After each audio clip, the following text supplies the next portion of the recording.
যে আজকে আমরা পার্টস অফ স্পিচ নিয়ে আলোচনা করতেছি।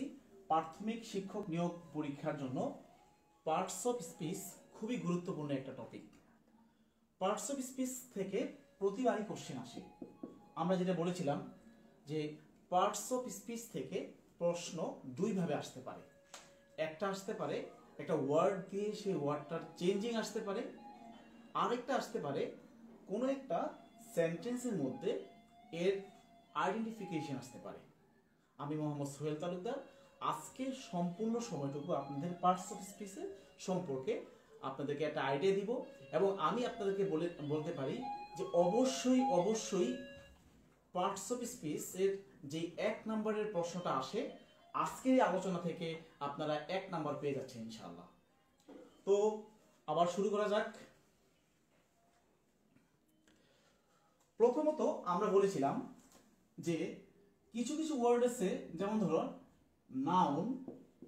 সেই নাউন চিনতে গিয়ে আমরা অনেক সময় কনফিউশনে পড়ি, লাস্টে এল থাকলে সেটা কি নাউন হবে নাকি লাস্টে এল থাকলে সেটা অ্যাডজেক্টিভ হবে। এই ধরনের একটা কনফিউশন কোশ্চেন আসে। তো এটা ইতিমধ্যে একটু আলোচনা করে দিয়েছিলাম কিছুক্ষণ আগেই। সেটা হলো যে কখনো যদি দেখি যে কোনো অ্যাডজেক্টিভ এর সাথে কোনো ভার্বের সাথে এল যুক্ত হয়েছে লাস্ট শেষে, তাহলে সেটা নাউন হবে। যেমন আপনি প্রপোজাল, রিমুভাল, আপনি এইভাবে অনেক ওয়ার্ড দেখতে পান। হ্যাঁ, যেমন দেখেন প্রপোজ থেকে এল লাস্টে ইটা উঠে যাবে প্রপোজাল। রিমুভও ঠিক সেম ভাবে রিমুভাল হবে, লাস্টে ই উঠে যাবে। অর্থাৎ প্রপোজাল, রিমুভাল যখন আমি দেখব কোনো ভার্বের সাথে এল যুক্ত হয়েছে তখন সেটা অবশ্যই নাউন হবে, রাইট? এবং অনেকেই সঠিক অ্যান্সার দিয়েছিলেন। আর দ্বিতীয় যেটা ছিল সেটা হলো কোনো নাউনের সাথে যখন কি হয়, কোনো নাউনের সাথে যখন এল যুক্ত হয় তখন সেটা হবে অ্যাডজেক্টিভ। যেমন আমি ন্যাচারাল, এডুকেশনাল, একাডেমিক্যাল, ইকোনমিক্যাল। অর্থাৎ যখন আমি কোনো নাউনের সাথে এল যুক্ত করি, যেমন ধরো আমি যদি বলি কখনো ডেভেলপমেন্ট, তাহলে ডেভেলপমেন্ট লাস্টে এল যোগ করেন ডেভেলপমেন্টাল। অথবা আপনি যদি এডুকেশন এল যোগ করেন এডুকেশনাল। অর্থাৎ কোন নাউনের সাথে যখন আমরা এল যোগ করব তখন সেটা হয়ে যাবে একটা অ্যাডজেক্টিভ। ক্লিয়ার? ওকে, তাহলে আমরা কিভাবে নাউন পাবো হলো যেটা আলোচনা করেছিলাম, ম্যান থাকলে, সিই থাকলে যেমন ইম্পর্টেন্স, কম্পিটেন্স, সিগনিফিকেন্স, অথবা সিওয়াই থাকলে যেমন ফ্রিকোয়েন্সি, ফ্লুয়েন্সি। কোনো ওয়ার্ডের শেষে হুড থাকলে চাইল্ডহুড, বয়হুড, তারপর গার্লহুড। কোনো ওয়ার্ডের শেষে এল থাকলে এটা নিয়ে আলোচনা করেছিলাম যে ভার্বের সাথে অবশ্যই। হ্যাঁ, ওকে। নেক্সট কোশ্চেন আসি হলো যে কখনো কোনো সময় দেখবেন যে কোনো ওয়ার্ডের শেষে ও আর থাকবে, সেটাও দেখবেন ভার্বের সাথে। কোনো ভার্বের শেষে যদি ও আর থাকে, যেমন আপনি দেখেন ভিজিট থেকে আসছে ভিজিটর, হ্যাঁ, তাহলে ভার্বের শেষে ও আর যোগ করলো সেটা নাউন হয়ে যাবে। অথবা ভার্বের শেষে যদি আপনি ইআর যোগ করেন তাহলে সেটা নাউন। যেমন আপনি দেখেন ইউজ, এখানে আপনি ই তো আছেই, তাই আর যোগ করলে হয়ে যাচ্ছে এখানে ইউজার। ওকে, প্রডিউস থেকে প্রডিউসার। ওকে, তাহলে আমরা আপাতত দৃষ্টিতে যে সাফিক্স গুলো কোন ওয়ার্ডের শেষে বসে নাউন তৈরি করে সেটা দেখলাম। এখন এটার একটা হ্যান্ড নোট বা পিডিএফ আমি আপনাদেরকে ক্লাস শেষে পাঠিয়ে দিব, সেখানে আরো ডিটেলস লেখা থাকবে। আচ্ছা, এখন আমাদের সবচেয়ে বেশি ইম্পর্টেন্ট যে কোনো সেন্টেন্সের মধ্যে বা প্যাসেজের মধ্যে একটা ওয়ার্ডের নিচে আন্ডারলাইন করা থাকলে সেই ওয়ার্ডটা নাউন হবে কখন। এক্ষেত্রে নাম্বার 1, যদি কখনো কি থাকে কোনো ওয়ার্ডের শেষে আর্টিকেলের শেষে, যদি স্পেশালি ডিটারমিনারের শেষে, ডিটারমিনারের শেষে যদি কোনো ওয়ার্ড থাকে তাহলে সেই ওয়ার্ডটা হবে সাধারণত নাউন। এখন আমি আপনাদেরকে একটা কুইজ দিচ্ছি, বলবেন কোনটা কোনটা ডিটারমিনার। দেখি সবাই একটু কমেন্টসে লিখবেন। নাম্বার 1, ডিটারমিনার কি কি আছে। আমি একটা এমসিকিউ দিয়ে দিচ্ছি, হুইচ ওয়ান, দেখি সবাই কমেন্টসে লিখে দিবেন, হ্যাঁ, কোনটা ডিটারমিনার না। Which one is not a determiner, কোনটা ডিটারমিনার না। Option A positive, option B positive of adjective actually, option B article, option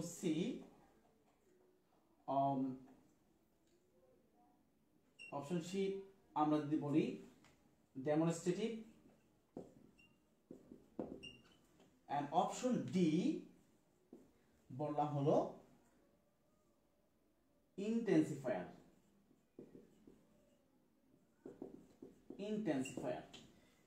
আপনারা আমাকে কমেন্টসে লিখেন তো নিচের কোনটি ডিটারমিনার না। কারণ নাউন ফাইন্ড আউট করতে ডিটারমিনার চেনা সবচেয়ে জরুরি। কারণ ডিটারমিনার যদি আপনি না পারেন তাহলে শুধুমাত্র নাউন না, আপনি অ্যাডজেক্টিভ, নাউন, অ্যাডভার্ব বেশ কিছু আইডেন্টিফিকেশনে এসে প্রবলেমে পড়বেন। তো সবাই লেখেন তো দেখি, কমেন্টসে লিখে দেন তো কোনটা হবে, কোনটা হবে লিখে দেন তো দেখি।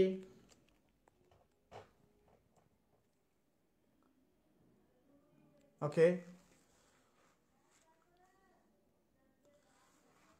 কমেন্টস বক্সে লেখেন এখানে অ্যান্সার কোনটা হবে।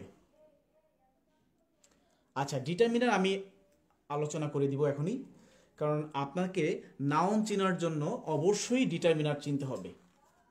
ডিটারমিনার মানে নির্দেশবাচক, হ্যাঁ, শব্দ, বা আপনি যদি বলেন পদার্থিত নির্দেশক। ওকে, সাজ্জাদুল ইসলাম আপনি কারেক্ট বলেছেন। আচ্ছা, আরও দেখি কে কে কি বলতে পারে। আর্টিকেল, আচ্ছা, নিজুম বিশ্বাস বললেন ডি। আচ্ছা, হ্যাঁ, উম্মে ওয়ারা মুক্তাদেরা কান্তা, আচ্ছা আপনি বি বলেছেন। আলমগীর হোসাইন এ, ওকে, কাকলি। আচ্ছা দেখেন, আমাদের নাউন ফাইন্ড আউট করার ক্ষেত্রে যেহেতু আমি বললাম ফার্স্ট রুল যে ডিটারমিনারের পর নাউন বসে, তাহলে প্রথমত আমাদেরকে ডিটারমিনার ফাইন্ড আউট করতে হবে কোনটা কোনটা ডিটারমিনার। হ্যাঁ, আচ্ছা, তাহলে আমরা এটাকে ফাইন্ড আউট করি, তারপরে বলি এখানে অ্যান্সার অ্যাকচুয়ালি যারা যারা অ্যান্সার ডি দিয়েছেন তাদের অ্যান্সার কারেক্ট হয়েছে। এখন আমরা প্রথমে একটু ডিটারমিনার নিয়ে আলোচনা করে দিচ্ছি, কারণ ডিটারমিনার না জানলে আপনি কখনোই নাউন আইডেন্টিফাই করতে পারবেন না। খুবই সহজে আইডেন্টিফাই করতে হলে ডিটারমিনারটা খুব জরুরি। আচ্ছা, ডিটারমিনার মানে নির্দেশবাচক। এখানে মোট 4টা পার্ট আছে ডিটারমিনারের। ডিটারমিনার কোন জিনিসকে নির্দেশ করে, কাকে নির্দেশ করে? নাউনকে নির্দেশ করে। আচ্ছা, তাহলে ডিটারমিনার কি কি? Number 1 article, articles. Number 2 positive form, যেটাকে আমরা পজিটিভ অফ অ্যাডজেক্টিভ বলি, সেটা প্রোনাউনের চ্যাপ্টারে শেখানো হবে। পজিটিভ অফ অ্যাডজেক্টিভ এবং পজিটিভ অফ প্রোনাউনের মধ্যে ডিফারেন্সটা কি। নাম্বার 3 ডিটারমিনার হলো ডেমনস্ট্রেটিভ, ডেমনস্ট্রেটিভ প্রোনাউন। এবং ফাইনালি নাম্বার 4 কোয়ান্টিফায়ার, কোয়ান্টিফায়ার্স। আচ্ছা, এখন আমরা একটা একটা করে শিখি ডিটারমিনার কি, কারণ এদের পরে নাউন বসে, অর্থাৎ এদের পর যদি একটা ওয়ার্ড থেকে আন্ডারলাইন করা থাকে এই ওয়ার্ডটা কি, তখন আমাদের 4টা অপশন থাকবে, সেখানে আমরা সেটা দিব নাউন। আচ্ছা, তাহলে আর্টিকেল কি কি আছে না?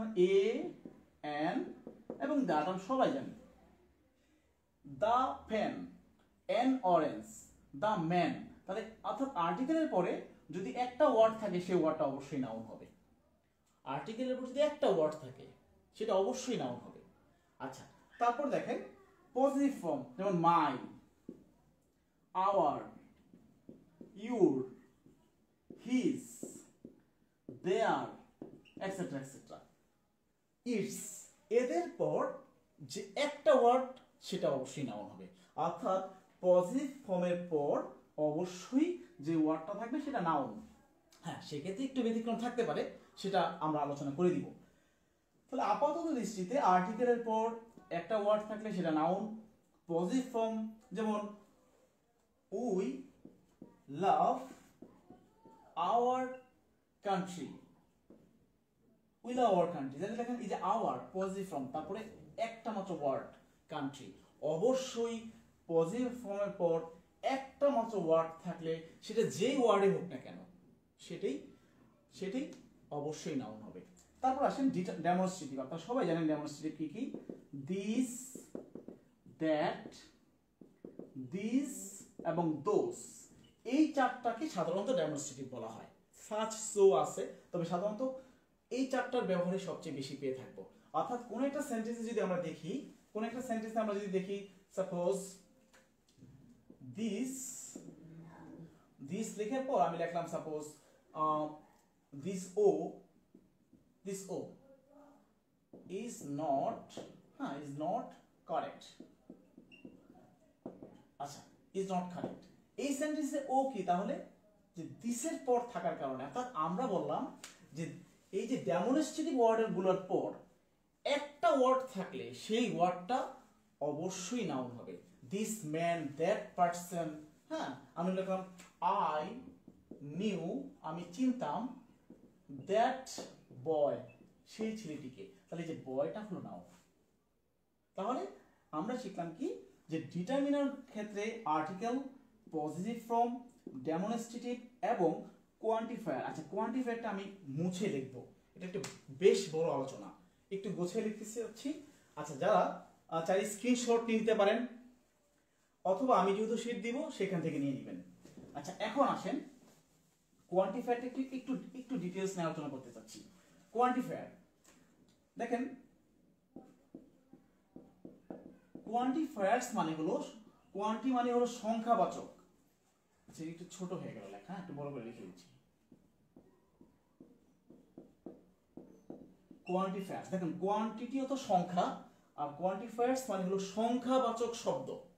এই সংখ্যাবাচক শব্দ দুই ধরনের হতে পারে, একটা হতে পারে নির্দিষ্ট, একটা অনির্দিষ্ট।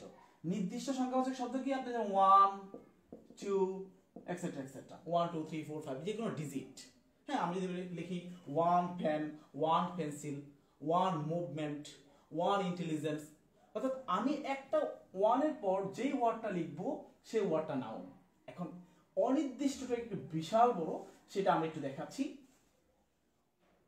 যেটা অনির্দিষ্ট কোয়ান্টিফায়ার, সেটা দুটো পার্ট করা যেতে পারে। একটা বলতে পারি কাউন্টেবলের সাথে বসে, আরেকটা অন্যগুলো আনকাউন্টেবলের সাথে বসে।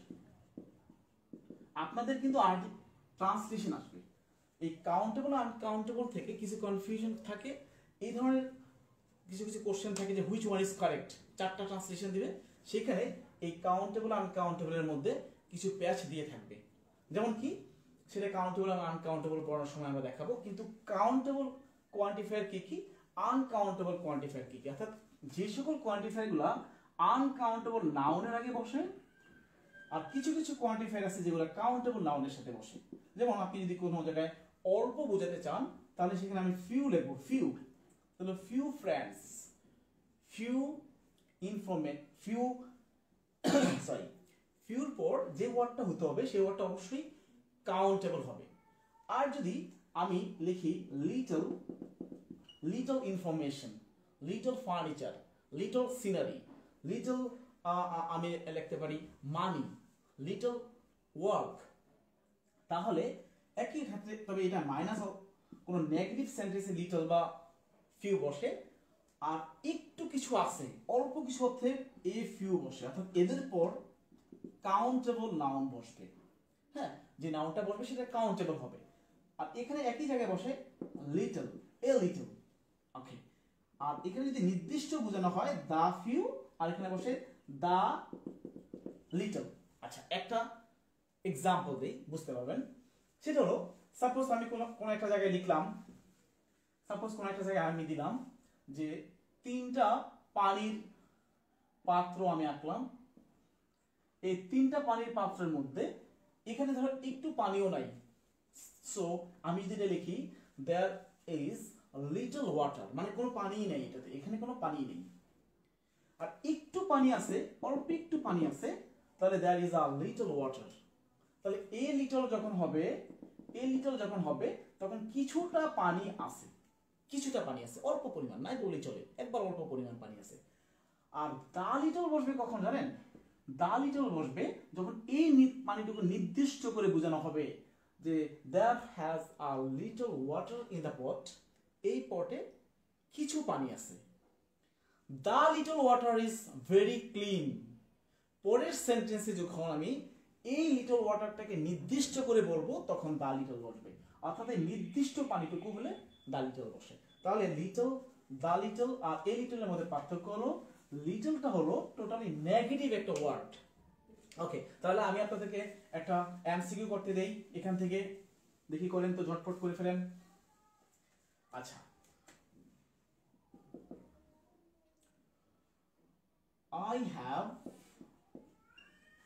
I have dash, আচ্ছা option A little informations, B number a little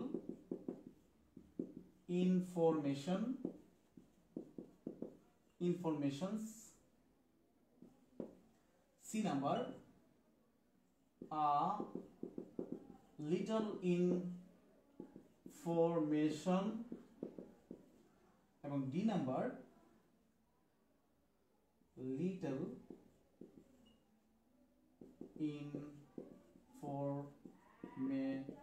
informations। আচ্ছা, কারেক্ট অ্যান্সারটা খুব দ্রুত লিখে ফেলেন তো দেখি কোনটা কারেক্ট অ্যান্সার হবে। অর্থাৎ নাউনের চ্যাপ্টারে সাধারণত এই কাউন্টেবল এটা দুইভাবে থাকতে পারে। দেখেন এখানে কিন্তু আপনার আইডেন্টিফিকেশন হিসেবেও থাকতে পারে যে এখানে ইনফরমেশনটা কি, অথবা শেষে গিয়ে একটা কারেকশন আকারও থাকতে পারে, কারণ আপনাদের কারেকশন আসবে। তো সেখানে দেখা যাচ্ছে, আসে দেখি কে কি কমেন্টস করেন। হ্যাঁ, তারিন লেখছেন সি, ওকে, সাজ্জাদুল সি লেখছেন, ইমাম হাসান সি, উম্মে কুলসুম সি লেখছেন, fine, that's great. Okay, a little information, right. আচ্ছা, হ্যাঁ, শারমিন শান্ত সিলেকশন, তাহলে আপনারা অলরেডি জানেন ব্যাপারটা। তাহলে কি ব্যাপারটা হলো কি, যে একটা নোট এখানে রয়েছে, নোটটা হলো কাউন্টেবলের সাথে আপনি এস অথবা ইএস বসাতে পারবেন, কিন্তু যেটা আনকাউন্টেবল, যেটাকে কাউন্ট করা যায় না, তার সাথে আপনি কখনো এস অথবা ইএস বসাতে পারবেন না, কখনোই পারবেন না। শুধু পারবেন না তা না, কখনোই পারবেন না।